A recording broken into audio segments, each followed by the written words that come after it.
Hi, my name is Sam. I'm majoring in organizational communication with a minor in leadership, and I'm a senior. I'll be graduating in December, and I guess that does it for the introductions. Now I'm going to have to keep looking down because my printer isn't working, so I have to read my questions off my phone. For the first question, which concepts and principles from the readings were implicated in the film and how? When I read Maxwell's The 21 Irrefutable Laws of Leadership, I thought each law was portrayed somehow in the film. For example, the law of influence states a leader has to be able to influence their followers. That's one of the main things that you need in order to be a leader and to promote change. And I thought that the rugby team has influence over the whites, and then Nelson Mandela had influence over the blacks. So in order for everyone to come together, Mandela noticed that, so that he came together with the captain of the rugby team. I can't pronounce his name. And they both earned influence, and both of them earned influence with both the whites and the blacks. You could kind of tell this when at first Nelson Mandela came out for the rugby team.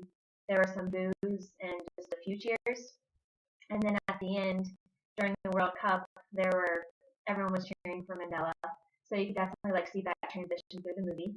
And also, just because he was president, it showed that not everyone looked up to him as a leader, as you could tell when the whites and blacks were separated.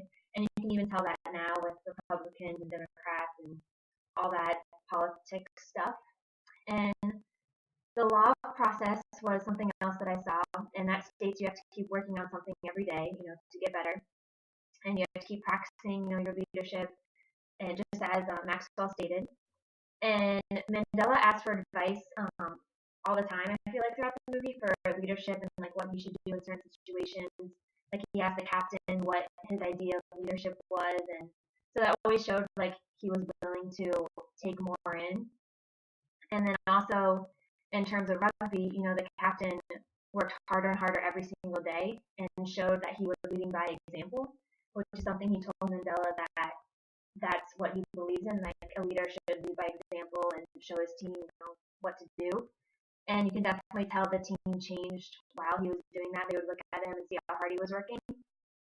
And let's see.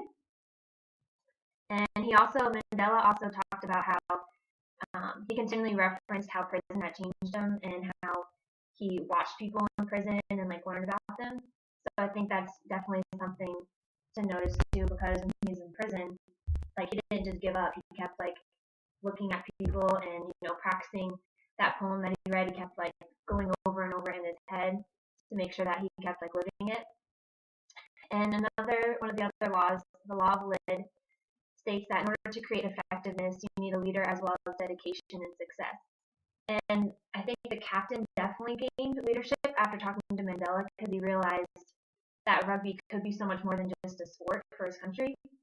And he had the dedication, but then he became more successful as a leader after talking to Mandela. And his team obviously became successful too. And then the last law is law of navigation, which states you have to chart the course for your change. Your plan to change, or in the book it said, getting to the South Pole first. So, and you have to strategically lay out a plan in order to accomplish that. And Mandela definitely set a plan to show South Africa all parts of the rugby team. He first had this vision that, rugby could bring people together, so then he set up a meeting with the captain, and he got the captain on board. And then after that, he called the owner of the rugby team, and they started doing, different things with the community, with the kids. They played, and they saw that was good, PR. It showed the world that they weren't just consumed by themselves, and it did a great thing for the team too. I know in the beginning they weren't all for it, but then they finally got into it. And let's see, yeah, playing a lot with the kids. And then when they toured the prison Mandela was kept, that was a big eye opener for many of them, especially the captain. And they practiced a lot. And then Mandela also took the initiative to learn the game and learn how everything worked out. And in the Shankman book, The Emotionally Intelligent Leadership, I think pretty much the whole movie showed consciousness of context. leadership effectiveness depends on how well, they mold to the context situation they are in. And Mandela was a great leader when trying to change the country, but he had to change his ways of leading in order to gain support from whites that were against him. So he had to be conscious of his environment and realize what he needed to change. Because he did this, he also had to convince the rest of the world to see the environment in a different way. So Mandela wanted to change the country and continue the progress they were heading towards, and in order to do that, he had to help the country change their views as well. He had to get them to see that we were all equal, whites and blacks were all equal. So, and that kind of started, I think, in the newspaper when there was a picture of Mandela and the captain shaking hands. And at first there was some resistance, but then you could kind of tell, like, gradually, like, people accepted it. Let's see. For example, when the captain's housekeeper, their family housekeeper, cut out the picture of him, and it looks like the dad was gonna say something, but then he didn't. So it was just, you can slowly start to see the change. And that's that for that question. And for what kind of leadership do you think Nelson Mandela was employing when he decided to utilize the Rugby World Cup to bring together South Africa, what skills did he need, etc.?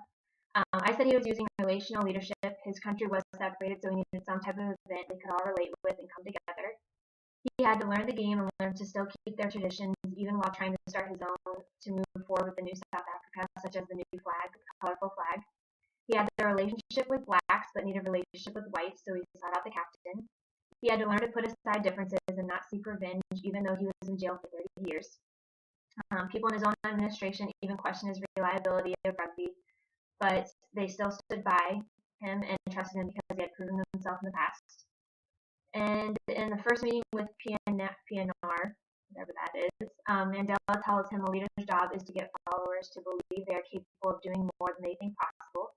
And what I thought was most compelling about this statement is that it's not something you realize, but then after the fact you realize, oh, I never thought I could do this. So in the beginning it seems like impossible, but then once you reach that goal, you're like, oh wow, I really can do this.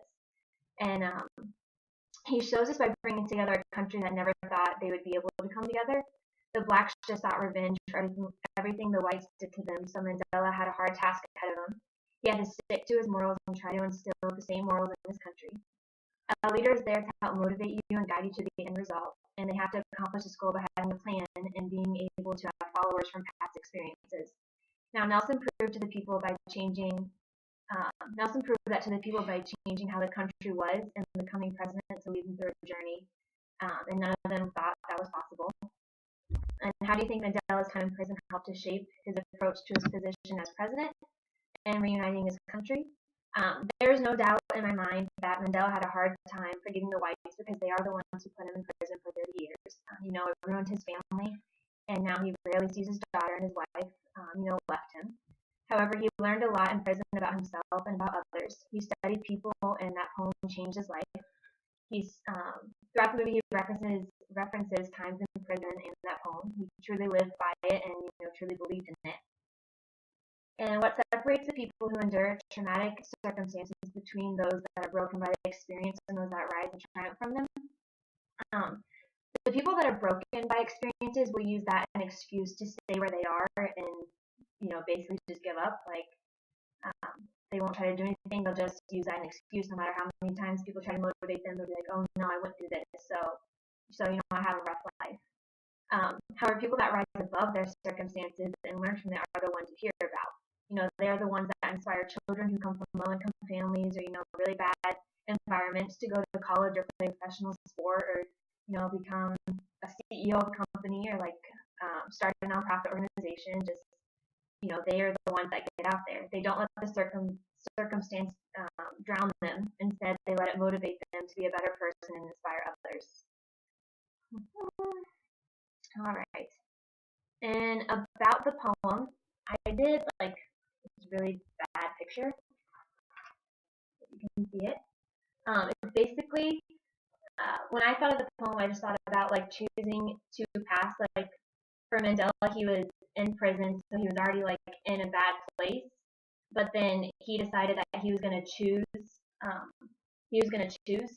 his fate, and people that give up, they just keep going down the same path. It's pretty much easy for them. But if they try to change it, then there are going to be some obstacles. But in the end result, you're the captain of your own soul. Now, I said it may be hard, but you do have to overcome experiences and use them as motivation to inspire and be a better person. Let the circumstance take over you. If you let the circumstance take over you, that's because you're giving up. And like I said, it'd be easier to stay on the same path instead of fighting against it. But people who overcome their circumstance encounter obstacles that may make them give up. But the difference is they don't, and they become